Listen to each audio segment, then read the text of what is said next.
just put your thumbs up so I can get an idea of, also those not on video, maybe just give me an idea. It seems like we have some people who definitely have some experience here. Fantastic.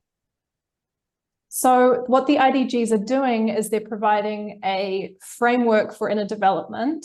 They're providing what they are and also why we should be doing this, the why being clear, a more sustainable planet for people and climate as well. And another good thing to notice at this point, this is gaining a lot of momentum and a lot of steam internationally. But what is also happening right now is there's a second mega trend, and I'm sure that you know what I'm talking about, digital transformation. And this is happening at the same time. And I just want to share at this point a quote from Andrew J. Scott, a professor of economics at London Business School. As machines get better at being machines, humans have to get better at being human.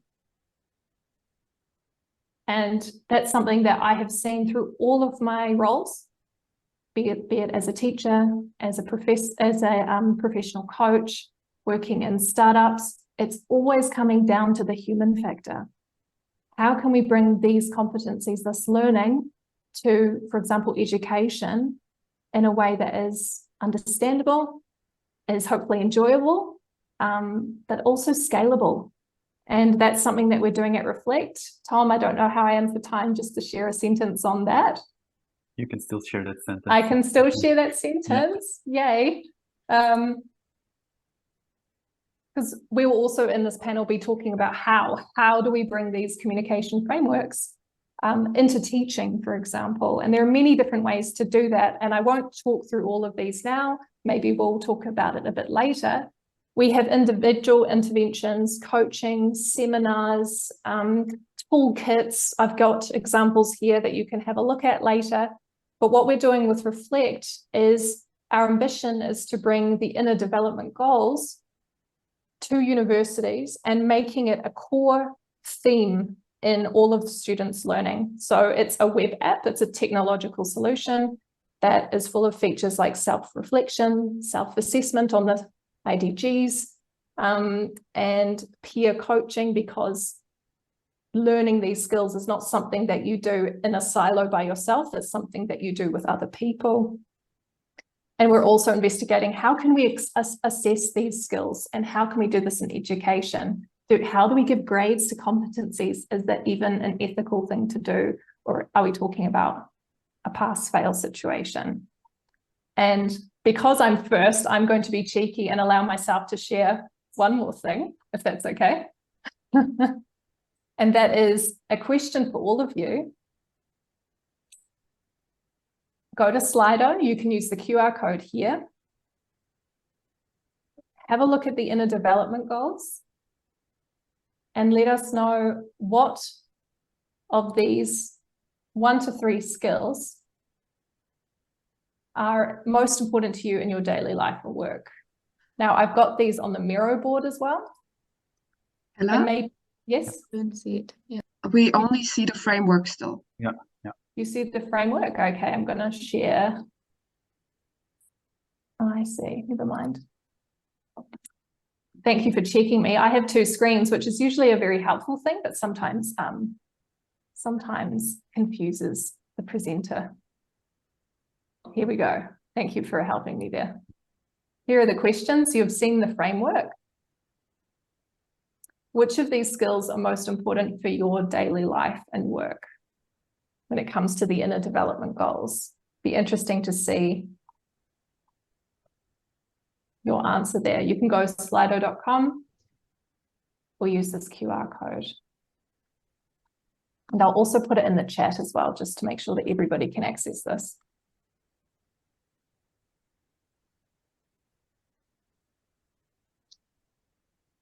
And while you're doing that, that was a long-winded way of introducing myself. I'm happy to be a co-founder and co-developer of this tool at Rflect. I'm also using the tool in my own certificate of advanced studies in Switzerland. And I can say happily that a lot of my students really love it. It's personalizing their learning, they're reflecting on what they're doing, and they're also learning about the inner development goals.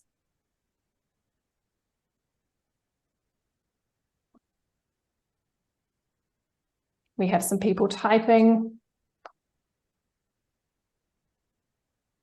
And I'll leave this open. This is going to be on your Miro board. You can come back to this throughout the weekend as well if you would like to answer this, if you're watching the recording.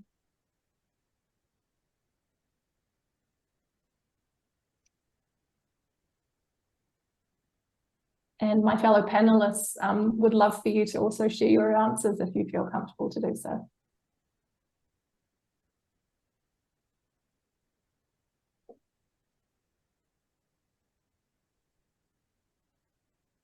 Here we go.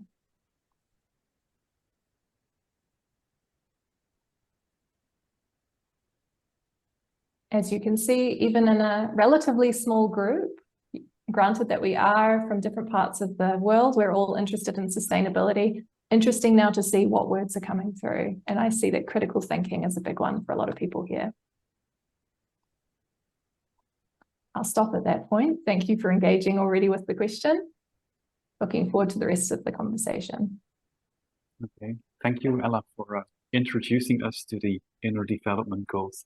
I think I would like to make the bridge now to the Prime I5 framework, Gustavo, because I've encountered it in one of the annual chapters of the Prime Benelux meetings, and I remember the word playful, and I also remember the connection with, for instance, Lego. So can you a little bit explain what Prime I5 is about and how your work relates to it?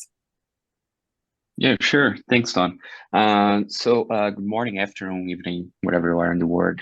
So I'm Gustavo. I work for Prime Secretariat. I'm leading our leadership education programs here, and that's why I'm connected with I5. I joined the Secretariat last year, but I've been engaged with higher active education the past 10, 12 years. I was a professor and a sustainability coordinator at my business school. So I was engaged with Prime from the other side, from a business school perspective. I was also a chapter chair for the Latin American and Caribbean region before I joined the Secretariat team, and now working with different projects and also with I5. And I think it's the question is really interesting, and I will do a quick and short intro about why I5 and what we're doing, what we're trying to develop around it, and how this is connected with Lego research and etc. One of the things, Prime is an organization that was created 15 years ago under United Nations Global Compact with the intention of develop responsible leaders, people that are able to deal with the challenges and issues that we have in society. United Nations Global Compact looks to companies, business, how to commit business and engage in business and sustainability agenda. And Prime were created as an education arm looking to business leaders, how to better transform and better educate business leaders inside companies. Last year, we did in small research about some educational data, and we arrived in a number that is 1 in 3. Some data from UNESCO show us that 1 in 3, almost 30% of the world's tertiary education students study business, management, law, and economics, so are inside business schools. So this is about 7 million graduates per year. So business is the global largest field of higher education study. So it's a huge responsibility when we talk about education business, like the work that business schools or even universities do when they are teaching future leaders. So it matters what we do, what we teach, how we discuss different topics inside of education space. That said, also part of this introduction, just would like to share 2 slides here with some additional data and information, because I think this is important for the discussion that we're having here about different frameworks. As I just said, Prime were created under United Nations Global Compact. So we always observe what companies are doing, how they're committing. And in the last year's CEO study, it's a study created by UNGC and the Century company. 96% of CEOs reported that talent scarcity is a top global challenge in their business.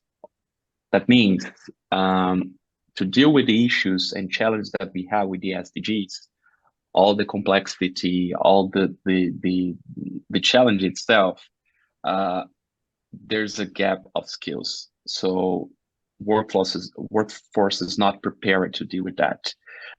So they need to invest in recruiting people, but also in upskilling, reskilling, keeping them prepared for the future labor market. So we have an issue here.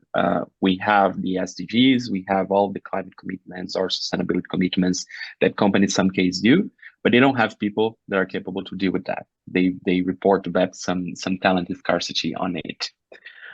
But well, when we ask to universities, 96% of chief academic officers says that they're doing a good job preparing young people for like the workforce.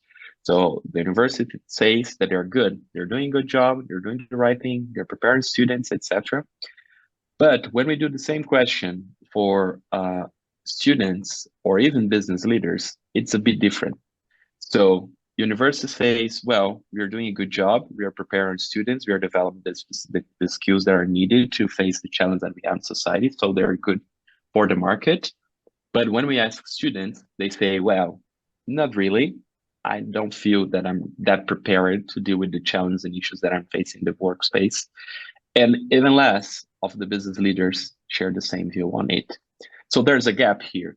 So if the university says that they are doing the right thing, but the students or even like the job market says that are not, so there's a gap in the way that we're teaching. So professors think that they're teaching right, that their students are observing or discussing or developing skills that are needed for the future, but it's not happening. And there's where like I5 comes in. So the intention of the program is really to look to the pedagogical approach, the way that faculty, professors, the way that the responsible leadership and sustainability, et cetera, are being teaching inside business schools, and how this is developing students, or if they're not developing students in a proper way.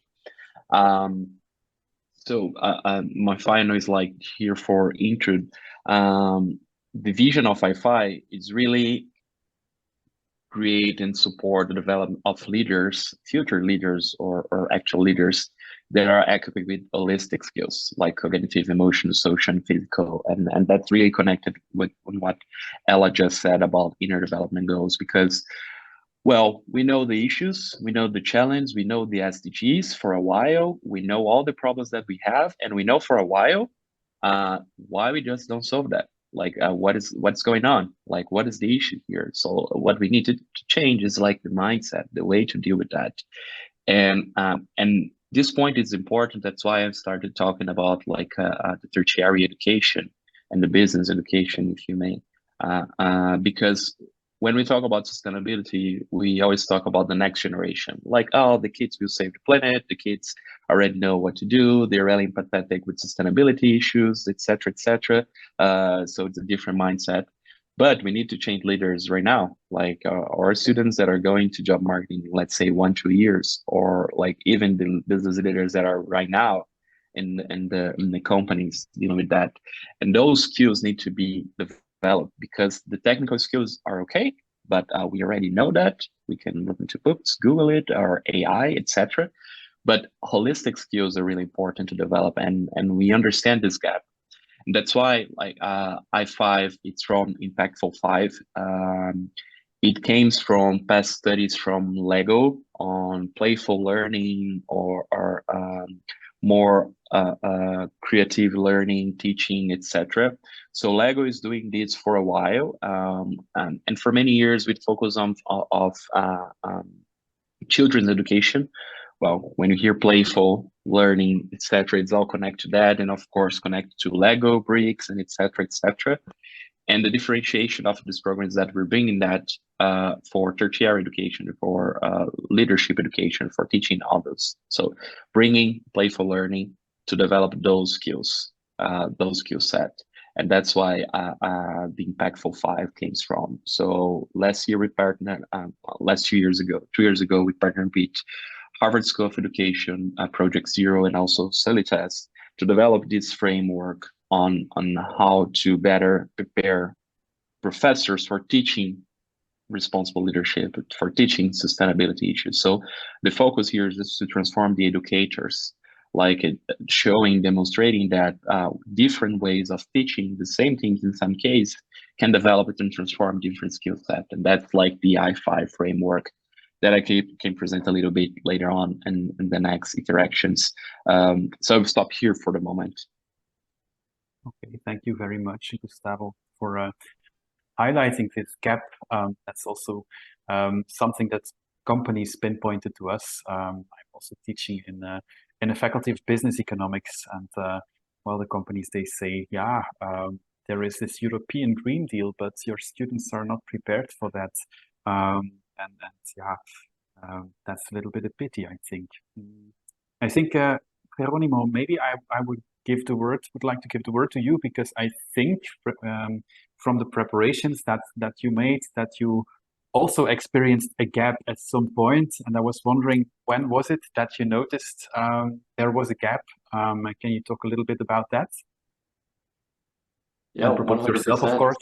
Yeah, 100%. Firstly, I'd just like to say that Gustavo and Ella, the work that you both are doing is wonderful, and it is super necessary. The power of reflection is extremely great, and I would love to be able to touch on that a little bit later. And Gustavo, the whole notion of embedding sustainability across business education touches a close string to me, and maybe I'll share a little bit of the story about how I got here. So last year, I graduated with a Bachelor of Business Administration and a quick minor in economics. And throughout my degree, I really felt that the culture and the academic experiences that I was exposed to really inspired me to pursue maybe more of the traditional career paths in fields like investment banking, consulting, and the consumer goods sector. And as I was entering my last year of business school, I really thought to myself, okay, I'm going to have a long career in one of these fields at least. But that year I made, a pretty inconsequential decision to take an elective business course that was titled Business Strategy for Sustainability. And throughout that course, I really think I found myself immersed in this new way of thinking that really considered the ecological and social factors to consider when running a business. And, the world and the role of business within it was for once kind of presented with a certain degree of uncertainty, which is actually quite different, as some of you know, from some of the way that business is presented in other courses, which really kind of outline maybe clear problem sets with clear outcomes, like finding equilibrium, what is exactly the break-even point. And anyways, this elective course really kind of sparked a longer journey to slowly uncover how complex the situation that we are in truly is. Like, it's been crazy to realize that how we consume and how we supply energy needs to be radically reformed. How we think about economic growth and capitalism needs to be at least questioned. The role of biodiversity and ecosystem services needs to be valued. All these other factors, it's just realizing, okay, there's a lot of rethinking that needs to be done. And that's when the process of internal change and internal discovery kind of started. And I guess really questioning the values that I've grown to embrace throughout that time. And to be honest, it hasn't been easy. For instance, trying to decouple, my self-worth, my identity with some of the factors that society really values, like salary and prestige, to instead prioritizing variables like, creating positive value for other humans and the environment, has brought forth some internal battles. But I think this is where I've kind of found value in some of these frameworks that are being presented today. And I really hope to be able to leverage them more throughout my career. And last year, I found an organization called Regeneration, which is an organization that kind of gathers a group of other business students from across the country who are also kind of dealing with these internal processes of change. And I've been working with that organization over the last year, trying to support like-minded students. I've been nourishing this online community where we can all come together and discuss these issues, share knowledge, and really just kind of discuss like what are our career outlooks, what are potential career avenues, and what are some important frameworks such as these ones which need to be embedded across business education. How can we advocate for these frameworks to be further embedded? And yeah, it's a little bit more about myself. Happy to be here and learn a little bit more. Okay, thank you for sharing about your internal battles, Jeronimo. I would like to bring the word now to Simon, because Simon, you didn't get a chance to propose yourself yet, but I think you wanted to, what you will bring is somehow a synthesis maybe also from what has been said by the three other panelists before. Go ahead. Yeah, you will see. Thank you, Tom. In WWF Switzerland, I'm responsible for higher education. We promote this sustainability and education for sustainable development at Swiss universities with different approaches, with conferences, with tools, with platforms, with newsletters, and with also with concrete projects with some universities. And at the beginning, Tom, you asked about frameworks, and that's a very interesting question to me, because on one hand, I think it's very important for inspiring and orientation and so on. And on the other hand, it's for me, it's quite difficult to choose the right or the most useful framework to work about it. So that's a little bit a tension also. Maybe I can just show you what we, the framework, or if you want to, so what we have. Sorry, bigger, and then I hope I like this. I hope you can see it now. Is it okay? Can you see this slide? Okay, this is what Simon, sorry, we can see it, but we can see the notes side. Okay, then I think I can swap. Yeah. Perfect. Now it's better. Okay, thank you very much. Here you can see what we want. We have with this, I would like to add our target model from the perspective of education for sustainable development, ESD, in universities.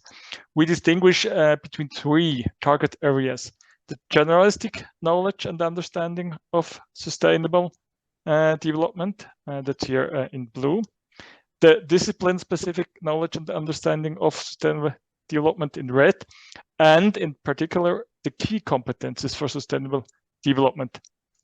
The prerequisites for achieving the objectives are a holistic approach and competence promoting teaching and learning methods. And now I go to this model of key competences for sustainable development. This is a model from UNESCO. There are, of course, there are various ESD competence models. Here is this UNESCO model from 2017 with 8 areas of competence. We have supplement it with the 3 classic and overarching competence dimensions of PROCLAIM. You can see here it's system thinking competency, target competency, and most important, transformation competency. You can clearly see that there are many references to the approaches presented before.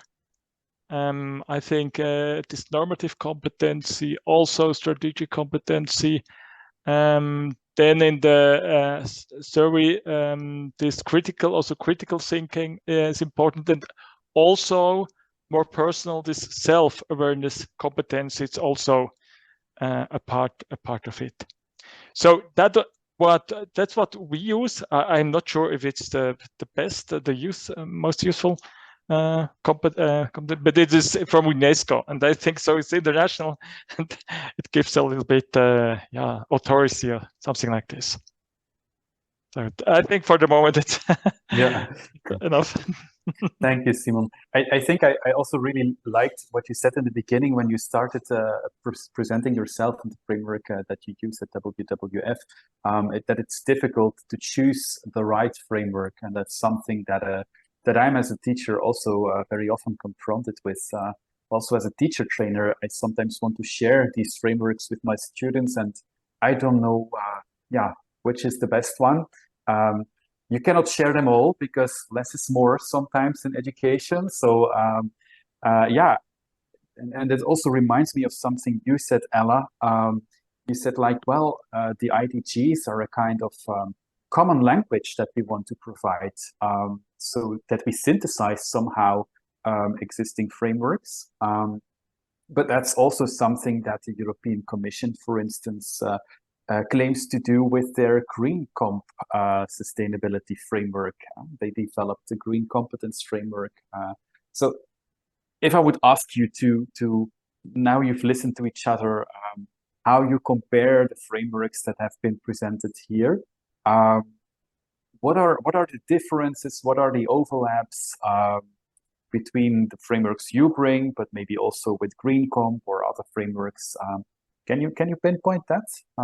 I don't know. Maybe we can start with you again, Ella. Yeah, thank you, Gustavo, Simon, and Jeronimo. Really lovely to hear your take on things. I also appreciate that we have we're looking at these frameworks, but we can still be critical about them. And as we've seen, Simon said it, we saw it also in the Slido survey. We need to be critical, and we also need to be open when we're looking at these frameworks. With the I5 model, the first thing, Gustavo, that I noticed is we're coming from the problem is maybe the same, is that we have the know-how, we have the skills and the technological skills to achieve the Sustainable Development Goals. What we need is, and this is where we need to decide on the language or discuss it, is the mindset, the attitudes, the skills to make it happen. And you spoke about, Gustavo, you spoke about holistic skills, which I love. Other language that you hear a lot these days are human skills, especially when we're talking about man and machine, the human skills that we need. But I also love how actionable it is. You're taking a pedagogical, it's a hard word, approach in a very specific area, and you're transforming educators, which arguably are creating a positive ripple effect. So the amplification of that model and that way of going about it, I find really wonderful. And that's something that I try to do in my teaching as well, is empower others to be a part of that positive ripple effect. That's the first thing that came to me. Jeronimo, I love that you talked about uncertainty. We're rife with it. What are the skills that we need to combat uncertainty, to deal with it, to be okay with it?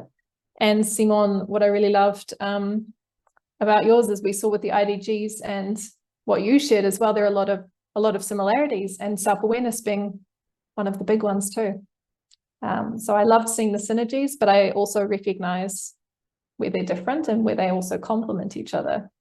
I'm wondering what everyone else and what maybe the listeners also who are here today, what they noticed too. Okay, thank you, Ella.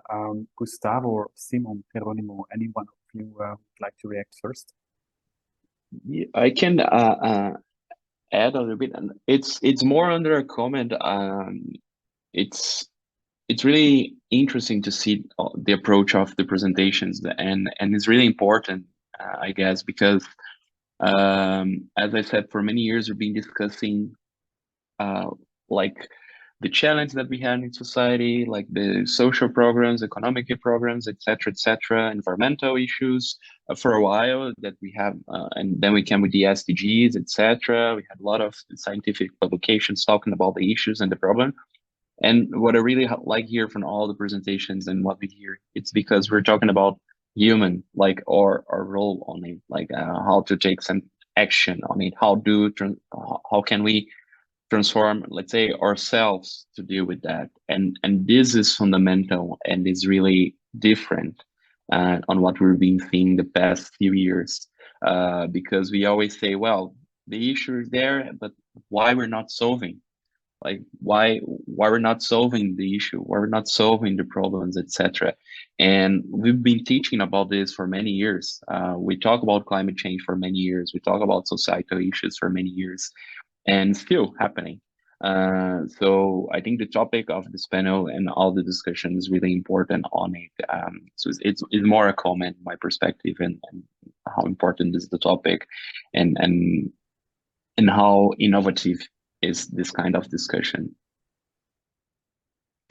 Maybe it's not so important what exactly what framework we use.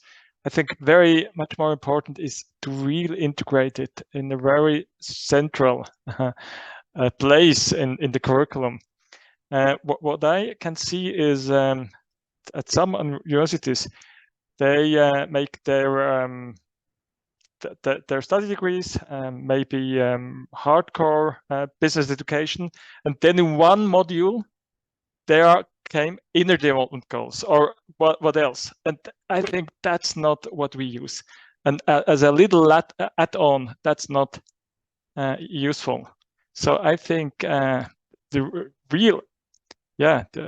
challenge is to really integrate it into the whole curriculum, in the whole program.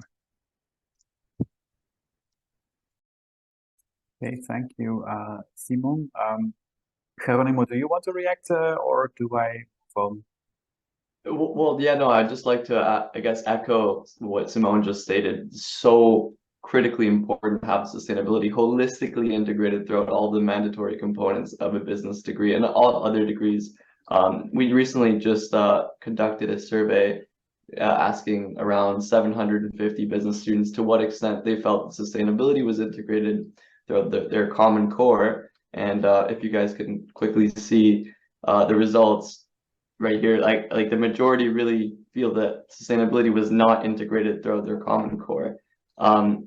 So, you know, a lot of students share that sentiment, and I'm sure a lot of the individuals here in this room do as well. Okay, thank you, Jeronimo. And I think it's I would like to link back to that centrality of these inner development goals of sustainability competences. At some point, the university I am working for, they actually chose to put the sustainability competences at the heart of our competence framework that we use in our university. Well, that's the first step. It's the policy plan. But now we have to put it into practice, of course. And so I was actually wondering, you know, we have been talking about these frameworks. What about the teacher skills? Do they need specific skills to be able to translate these frameworks into practice? Can you reflect on that?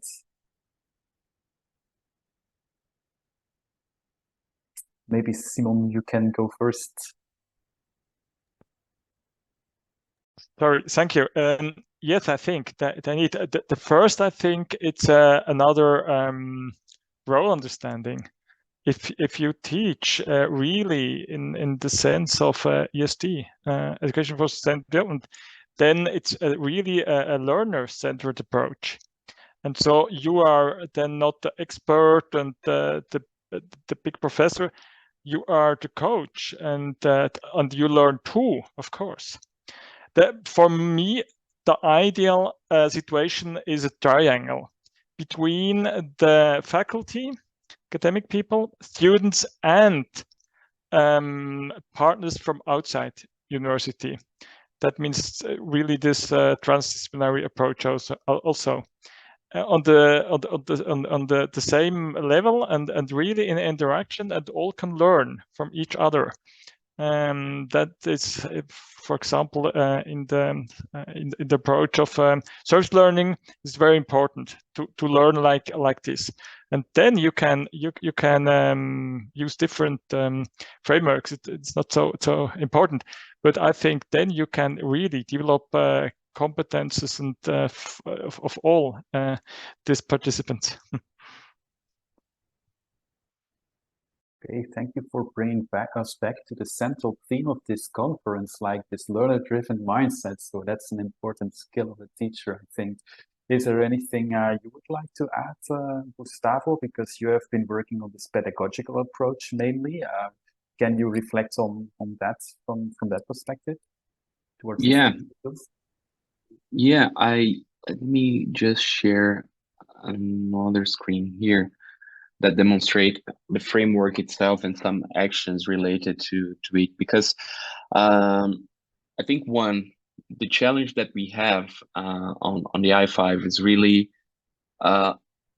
stimulate and how to connect and how to engage faculty and transform the way that they teach. Because faculty mindset is really under, well, I know what I'm doing, I'm getting results, our students are good. And as I just shared in the first one of the data slides, like the institution, the university thinks they are doing a good work for many years.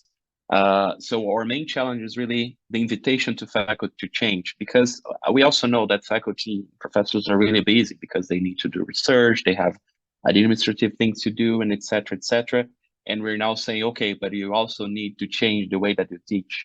Like, you need to learn a different thing, and you need to reflect in your pedagogical practice so you can be a better faculty and professor. So the issues here, but the intention with the I5 framework, it's of course look into practice that are already happening, because faculty all around the world are already doing amazing pedagogical innovative approach for teaching. But we're trying to translate this in a framework so people can connect, interact, and understand, and improve their pedagogical approach. And here you may see, for example, the framework, as I said, like make learning meaningful, foster joy and well-being, and design for iteration, et cetera, and some kind of activities that may happen inside classroom. So the I5 and what we're doing now is trying to engage professors more and more on it. And on the Pitch Moment, you can also access the playbook through this QR code. I can put the link on the chat later on. But the playbook is a document when you have all the research piece of the I5 framework and a bunch of examples from all around the world on professors doing some kind of activities and interventions and this different approach. And we are now learning like the change, and we're just understanding right now. The I5 framework is really new. We launched the playbook in June this year. So we're now observing this transformation to understand how this is developing the skills, because until now it's a hypothesis. We think and we understand, we fundamented in research about this transformation, and now we need to see the change. We're also partnering with oikos and a lip research project also to push this forward. That will be really amazing. So we still under this development to understand the transformation. But going back to the challenge and the issue, I think faculty transformation, like faculty mindset, faculty understanding that they need to change and they need to revise the way that they teach is our main issue right now. This invitation for transformation and competing with all the workload that faculty have inside institutions and business schools. Gustavo, how do you reach and involve lecturers and the academic people? What are your tools for this? Yeah, as PRME is like a network organization, so we are around the world. We have chapters. We're divided by chapters, by regions. We have institutions that are signatories. So our outreach is under those chapters. Like chapters can organize, let's say, workshops or different activities in regional level to engage in inviting faculty to the conversation, and also through online webinars. But it's really let's say network power. So through chapters and different regions, and inviting faculty, and faculty inviting other faculty to join the conversation that way, inviting colleagues and say, hey, this is nice, it connects with what you're doing in your classroom, take a look on this. So it's under this process right now, but the intention is really roll out this a little bit more. Thank you for for the discussion, Simon and Gustavo. I'd like to ask the same question to Jeronimo. From your experience as a student, what teacher skills do you think were necessary for your teachers? Yeah, I'm not exactly sure if I can provide that much insight on particular skills that teachers can try to embrace, but perhaps I can share some activities that really kind of supported me along the inner development journey, and perhaps the other panelists could comment on how to obtain skills which facilitate engaging in those types of activities. So I think first, one of the key activities has been really emphasizing and prioritizing self-reflection. That process of internal change for me has been, heavily influenced by taking a book and just going through the process of thinking and reflecting. And oftentimes it's so easy while you're doing that activity to get so fixated on the amount of words that you're putting on the piece of paper, or like what you're actually writing. But I realized that the majority of the value has just come from sitting there and actually just thinking. So how do we facilitate that process, that moment of just thinking? I think is kind of the first key thing that I would love to ask. And then the second activity that's really helped is just creating a space for genuine and exploratory conversations. So by that I mean dialogues where people around me really don't pretend to have all the answers, and where preconceptions are just put down for a moment. Because in those conversations are where I've learned a little bit more about what it means to be open, what it means to be vulnerable, what it means to embrace complexity. So without really having the pressure of having the right answer. So what skills do you guys think some educators could embrace to, I guess, further enhance reflection and create open spaces for exploratory conversation? I think that was very valuable, Jeronimo, even if when you're not a teacher yourself. I think these are very important activities that should be facilitated by teachers. Maybe Ella, I think you wanted to show the Rflect tool maybe somehow as well, to show how teachers can. Absolutely. Jeronimo, thank you. You threw me a bit of a ball there in terms of the importance of self-reflection. And that's something that we've recognized as co-founders through our own personal development journeys, but also as teachers. And the question that I'm hearing bubbling up here is, okay, there are lots of individual interventions that we know really work. I'll just show my screen again, hopefully correctly this time. And so we have individual interventions, and here are some links to also using the IDGs. And we have some wonderful toolkits being developed as well for how you can bring these skills, these competencies into your teaching. So hopefully we can share these slides with you later. There's also so B2C, this is business language, but essentially there's a free downloadable app that was created by 29K that is also encouraging people to self-reflect as well. Cool. And what we're at Rflect, what we're seeing is there's a huge appetite to bring this to more students in a more scalable way, because coaching is really wonderful and effective, but it's very expensive, and you require expertise to be a coach or to coach a group of people. How can we bring that know-how to lecturers who even don't have those competencies themselves, but are willing to integrate this way of learning into their programs? So the idea is, how can we bring these IDGs or personal development competencies into teaching through a Trojan horse, even for those who are maybe more passive or on the fence about this here.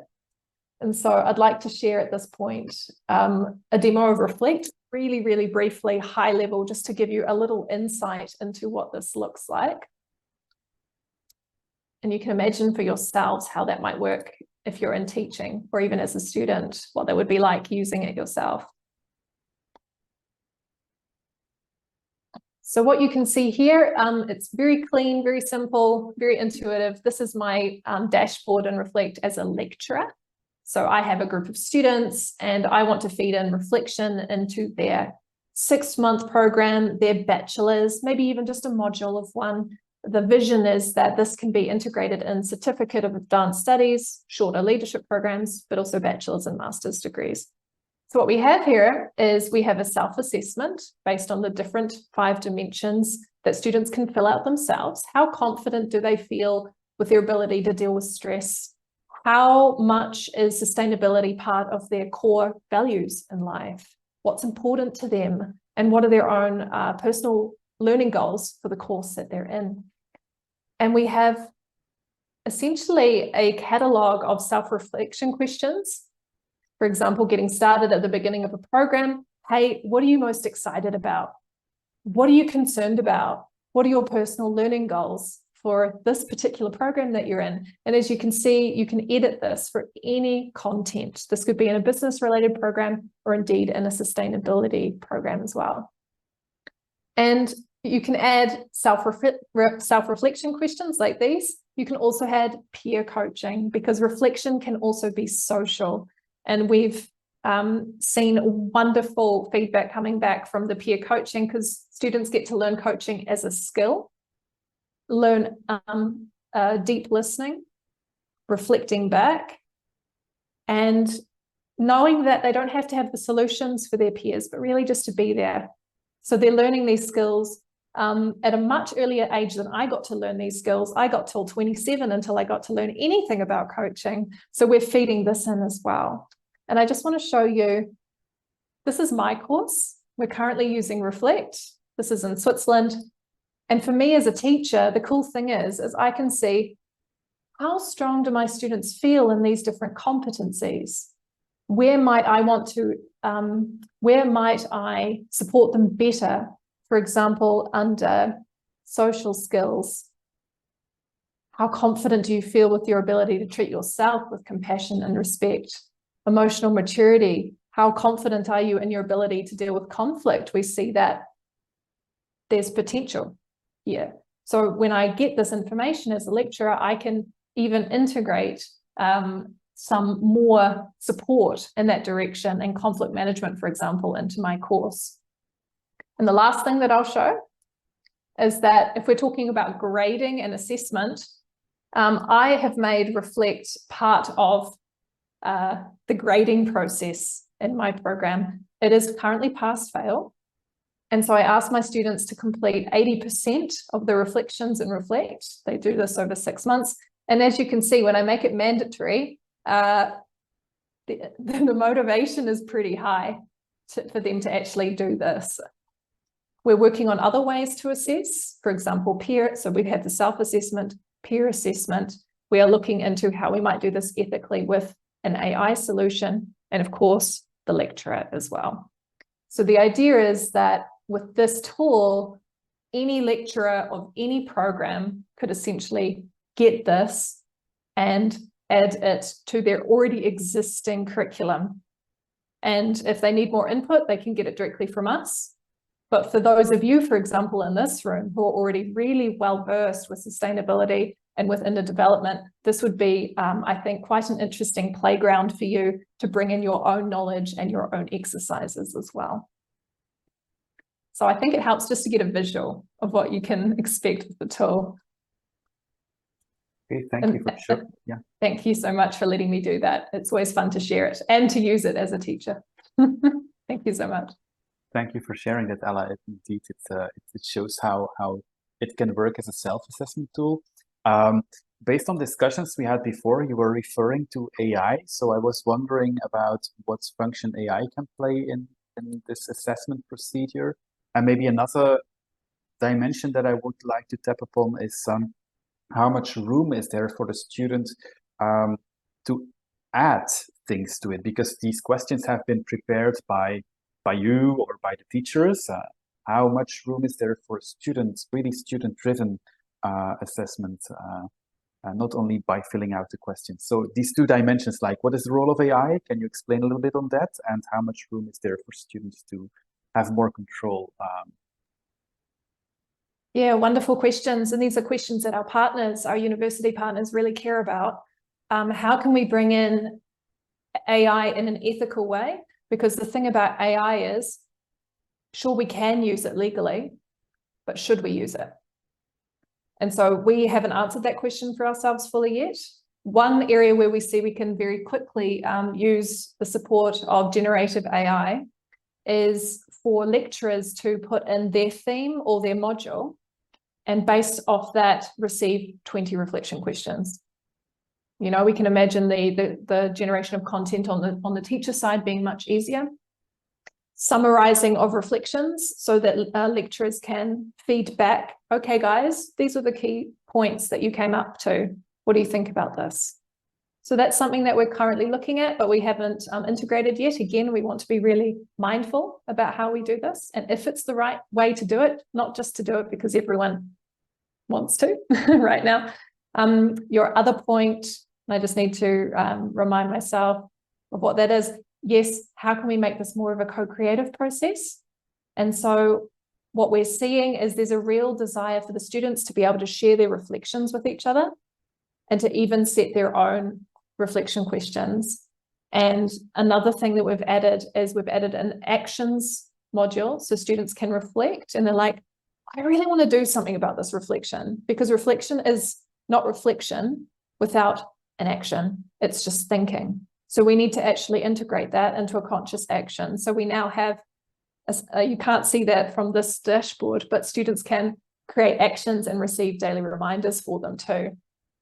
So that's also something that we're doing to make it more student-led, because I agree that will be more of the future when it comes to our tool. It's going to be more student-driven. Right now, the context is the program, the course, directed by the lecturer. But our long-term vision for Rflect is that Rflect becomes a cockpit or a digital coach for students that they can use for any phase of their lives.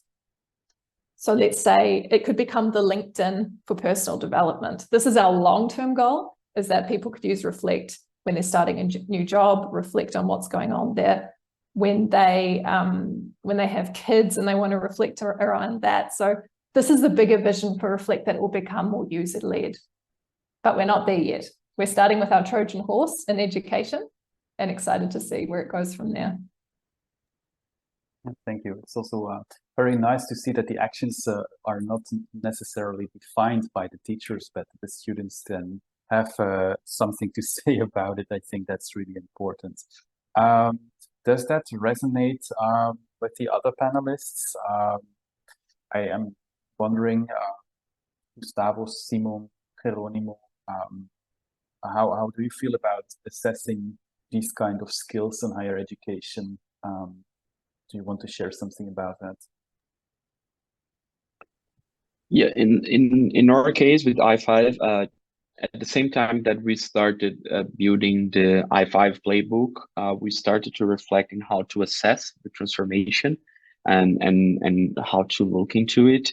And this goes under multiple levels of assessment, because we want to know from faculty how they feel, how they felt when they applied the i5 framework, and how they felt when they are more, let's say, playful in their classroom or doing different things.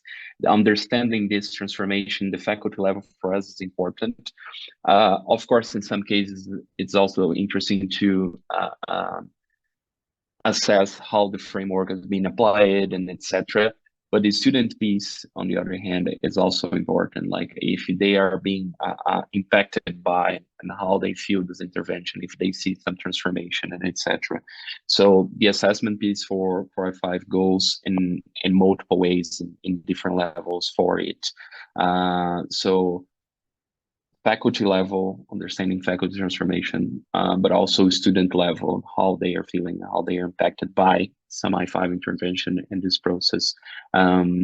So again, as I said, the program is new, so we still figuring out the best way to approach that, to understand that. We're doing some research, some in-classroom research, and following some faculty during interventions to understand the best way to assess and the best way to see the transformation. Of course, in the future, what we want to see is that if those skills are being developed through i5 framework, but this is a future question, and it will be a future assessment, because we doesn't even know like the timeline things to implement something and do some intervention when this is being this student being transformed for it, or if they're being transformed for it or not. So yeah, different research, different discussions going around it together with community, and again, oikos partnership now for this LEAP research project and cohort. It's also a good resource to understand more about this impact. Thank you. Gustavo, maybe something that I missed it in what you were saying, but what triggers me a little bit is like it can be used at different levels. It can be used to assess student skills, but at the same time, it can also be used, the framework, to assess the transformation in the faculty. What is the role of students in assessing the transformation of the faculty? Did you reflect, or yeah, I know that you're starting with the framework now, but have you had conversations about that yet?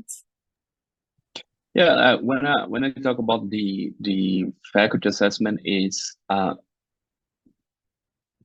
your individual assessment, like you as a faculty, like doing this assessment and reflecting about your practices, your transformation. It's not a student evaluating your, of course, the student can evaluate, let's say, the intervention and in a case like a different pedagogical approach, but they're not evaluating the faculty through the framework, like the faculty itself evaluating how they felt about this intervention, how hard it was to do with the transformation, for doing something that are not used to do it, etc. So it's more individual. Okay, thank you for elaborating on that. Jeronimo, Simon, do you wish to react on the assessment part? Yeah, maybe this thought, as I said before, to the learning methods and learning approaches, I think it's also important for faculty development and curriculum change. I think the students are very important. They should be involved really as real partner on which have also power. And also some extra university partners who are interested and who wants to develop. Then I think the curriculum and would be better and would be more useful for or suitable for this change we have. But I think that is a long way to go. This in Switzerland, we are not on this point. Okay, thank you, Simon. Jeronimo, go ahead. Yeah, no, thank you all for sharing those insights. That's really appreciated. I think one of the first things that it might be important to just consider is what is the role of assessing something like reflection? What does it bring a lot of added value? I think that's just an interesting question I don't have the answer to, but I just want to kind of pose that question to everybody, because we're often so used to quantifying and seeing things with metrics, which I think can provide useful, I guess, points in time, but it also might be useful to say, hey, maybe we don't need to assess something like reflection. Maybe the activity in and of itself is a success. But I'm not 100% sure. But I think an interesting way in which we could maybe, I guess, gauge is first acknowledging that it's important to embed these characteristics within oneself. So if we're ever going to assess anything, it might be very useful to first focus on the internal component of that. And yeah, that's basically my point there.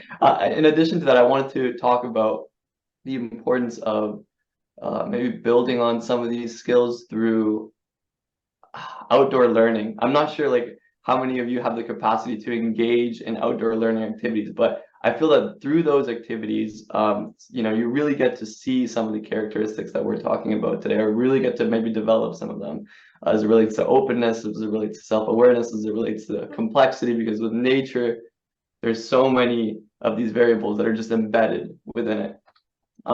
So yeah, we just advocate for the integration of outdoor learning wherever possible. Well, thank you for bringing that up, Jeronimo. I think it also resonates somehow with what Simon was saying, like this in the beginning, you explained the triangle, like you have the students, you have the university, and you have the, Jeronimo now calls it the outdoor world, the outdoor learning. How outdoor can outdoor be? Maybe that's the last question I would like to ask. Like, how can we scale that up so that we can really interact with society, with nature, to bring this relationality with other humans, with the animals, with the living species, into students and people and teaching people, etc. Simon, maybe you can reflect about it because it was part of your triangle. Yeah. Thank you very much for this thought. Yes, outdoor, like you mean maybe in nature, and I also think that is very important here. And I think it's not only in Switzerland. It is a big development from schools. That's really a program, Swiss-wide program, teaching outside. And not only biology, everything, mathematics and language and everything.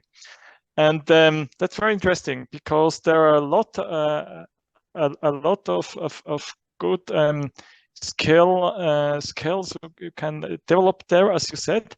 And now the question is it also possible at the university level? Is it possible to bring students and teachers out? Is it scientific enough? And so, and that's a big question for me. Maybe you have some of you have an idea about what's possible for universities to teach like this. That's a question towards me personally, maybe, or is it to the other panelists, Simon? Well, not there. No. I think it's an intriguing question because we have very often this problem of having to teach to 500 students at the same time, and that's something that it limits your possibilities, and I think it limits the possibilities for true transformations. It limits sometimes your possibility to just cognitive learning and not really attitude change, etc. So I think that's. I don't know how to answer that question because I don't know the solution yet. I think it also has to do with the system itself and the way it is financed at the moment. But okay, maybe the other panelists have an idea on that as well.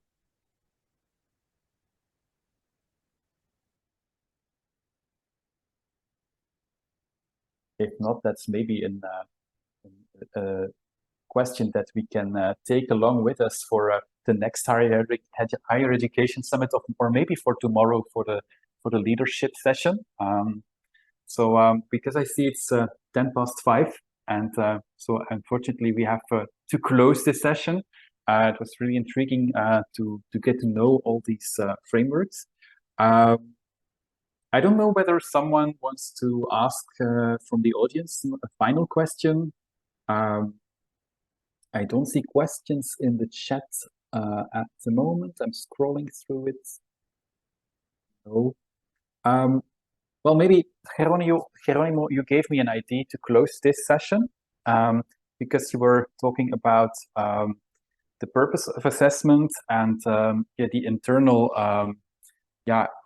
growth. Maybe based on what you learned, all of you, in this session from each other, is there maybe an action point for yourself that you would like to formulate for your inner growth to help higher education institutions to be more transformative? Can you formulate an action for yourself that can help higher education institutions in that direction? Who wants to go first?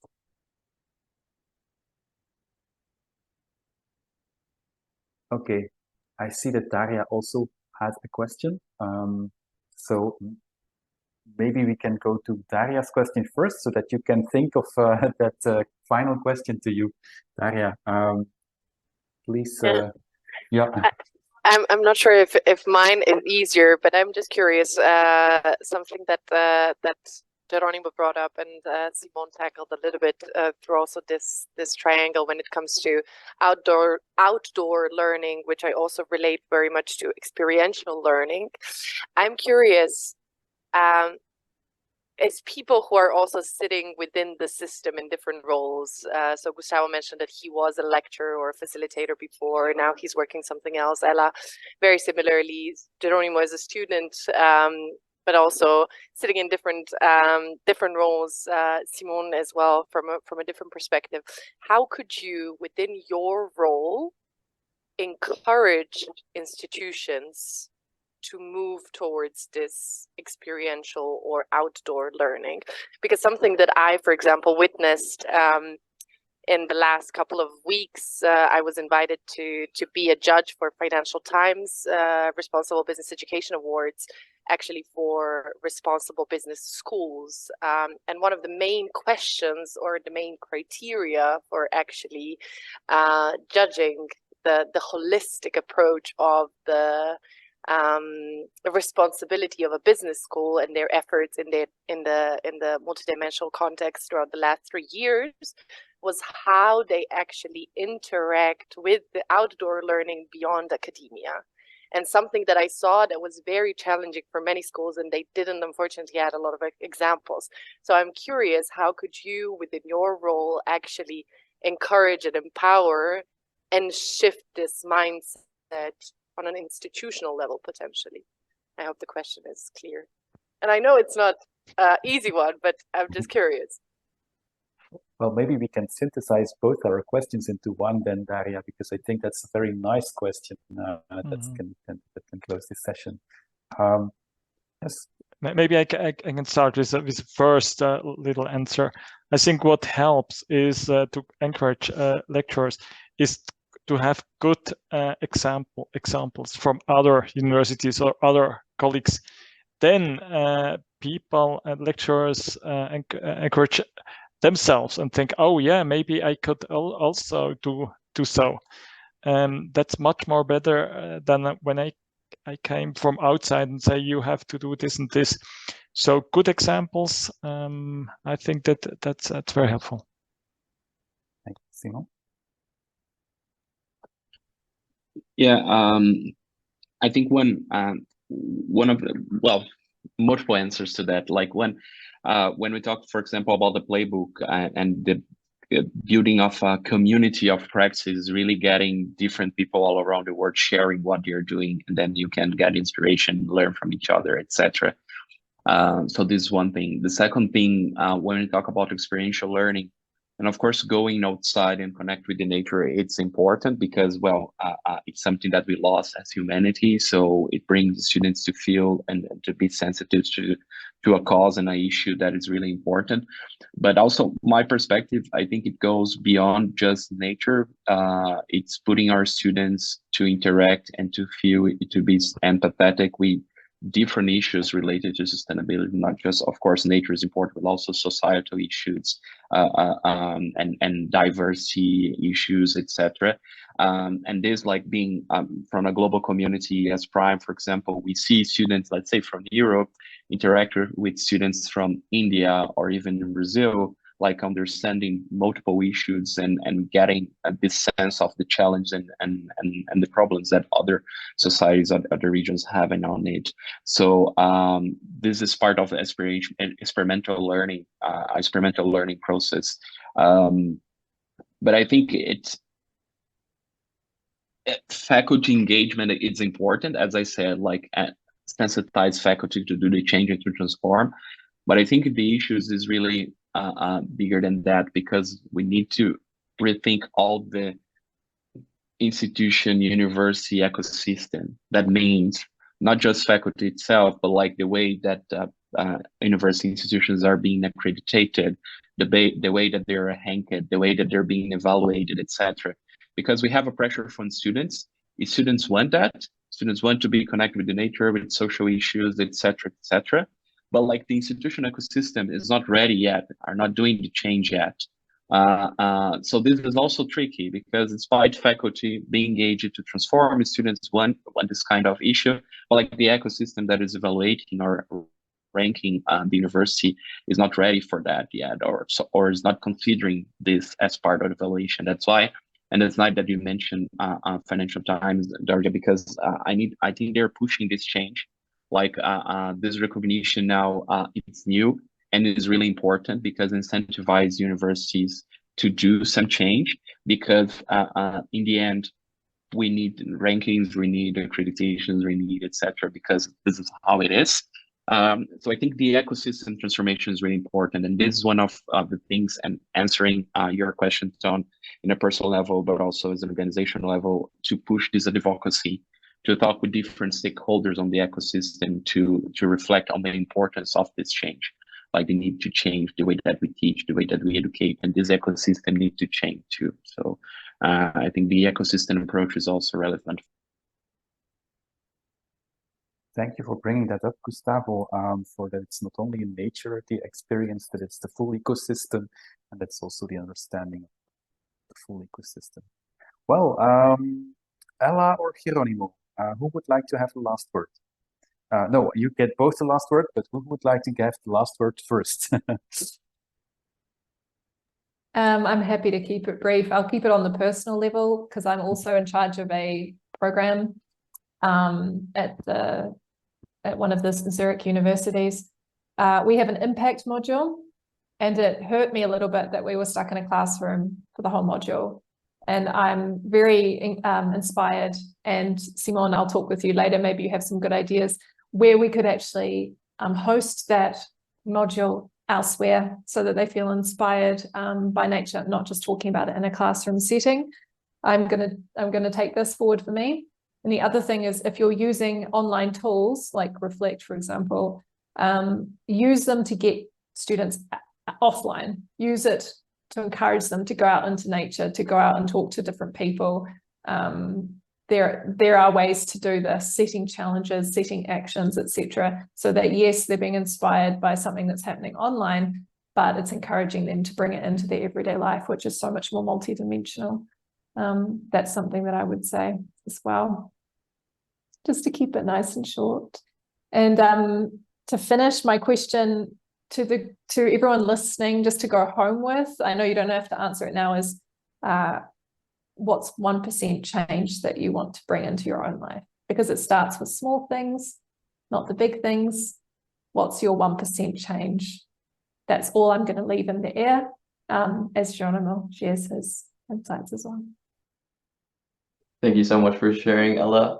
I've been reading the Atomic Habits book, and that one chart that showcases the 1% change has just been on my mind as you're talking about that. But in terms of some of the actionable steps that I hope to take on are really to continue nourishing and building community with other fellow students, with current recent graduates, so that we can advocate for change, whether that's at an individual, like institutional level, or trying to identify what are these other kind of key barriers to change, as Gustavo was mentioning, whether that's accreditations, and trying to formalize a community to advocate for changes within those systems. That's going to be the goal. So formalizing community and identifying the true levers of change. Thank you, Jeronimo.